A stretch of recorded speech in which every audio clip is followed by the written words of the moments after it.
wanted to hear your thoughts on how you feel about being sort of a role model for like the young lesbian community. You know, it's like when I think about like when I was in high school and I was thinking about my sexuality, and there was no internet, there was no real figures. We sort of figured out who Ani DeFranco was, and I knew who like Kathleen Hanna was, and I sort of was like, you know, I was aware of the Riot Girl movement and all that kind of stuff, but like the actual access that we had to those things was so minimal, and you really had to like go digging for it. And so like the idea that that's really changed for a whole generation of people, it's like not just to us, it's like it's TV, it's movies, it's bands, it's like it's literature, like all sorts of stuff. Like the fact that we as a collective group are all made much more available to kids who are looking for resources and stuff is like, I mean, it's so cool.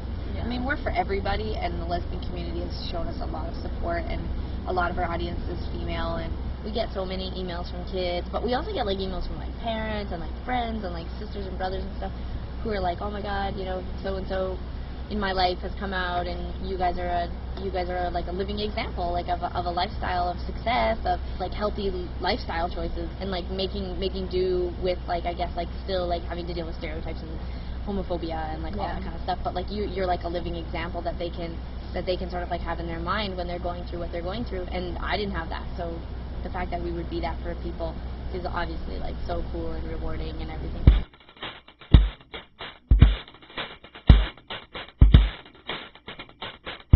It happens to us all the time, or I'll meet people and they'll be like, yeah, well that's what you guys are doing, and we're gay, but we don't want to be a part of that whole thing. And you're like, what whole thing? You know, like, and it's not just us. I mean, there was a whole generation before us that came out, Melissa Etheridge and the Indigo Girls and like Katie Lang and everybody. Like those people are trailblazers, because like it wasn't cool, and it wasn't hipster, and it wasn't hot, and it wasn't like Melrose Place, you know, it wasn't a good thing. And now it's like, because of the community that we're a part of, you know, in the indie rock world or whatever, like, you know, you can have someone like Beth, you know, Ditto from the Gossip, like, be like, yeah, like, I'm gay, and she's like kind of a sex symbol, and she's like super heavy, and she's just like, yeah, whatever, it doesn't matter.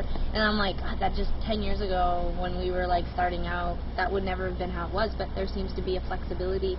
But then on the other hand, you know, like we talk about this a lot, like, you know, the mainstream radio world that we're trying to fit into is still like extremely sexist and homophobes, and like it's just like you're always battling, like, and I don't think that when you're on the outside of that, I don't think that you feel how often you have to battle.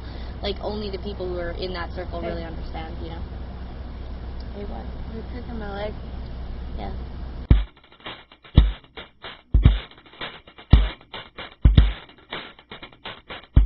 Do you think that's more of a women in the business thing, or lesbians in the business thing?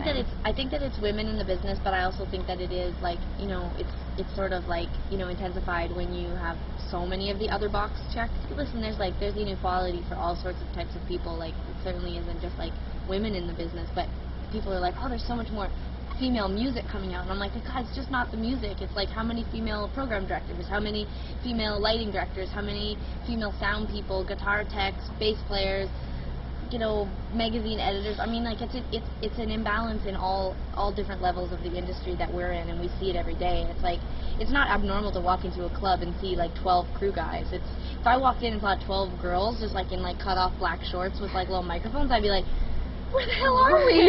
What the hell is this? You know, like, because it would just be so shocking, and it's like so. It'd be pretty amazing. It's so common for us to just see males filling the roles of our industry that it's like, that's to me where the change has to come. Of course there's females being played on the radio. Of course there's like fantastic, amazing, inspirational music being made by women. But that's not the only thing that we deal with every day. Most of the time we're dealing with like the producers of TV shows and executives and program directors and agents and marketing people, and most of those people are guys. Yeah. They just are. They just are. And so that's like where I would like to see the change. And I don't think that's like guys' fault, you know, like, I don't think men are like, you know, whatever, like, I think that it's a societal thing. Like, we have to empower and inspire people, not just to play guitars. Like, that was like so 90s, you know, like people are like, girls can play guitar too.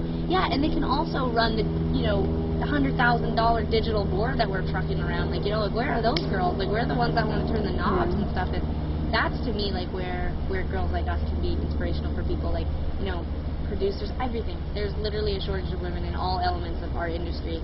Maybe not necessarily on the radio anymore, but in everything else, I think there is. Yeah.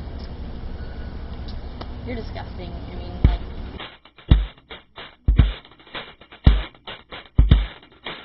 in the bag right there, there's a piece of paper, and I wonder if we could discuss this. This is high school. Do you have a picture of you when you're 17? I look really cute. Definitely. You're just about to make the decision to get a cool haircut, finally. 17 years old. I loved this vest. This is my dad. The vest that Tegan is wearing is actually my dad's vest. It's from the 70s. Loved it. 10 years has Love gone by. these. God, we're old. Yeah. Love these kids.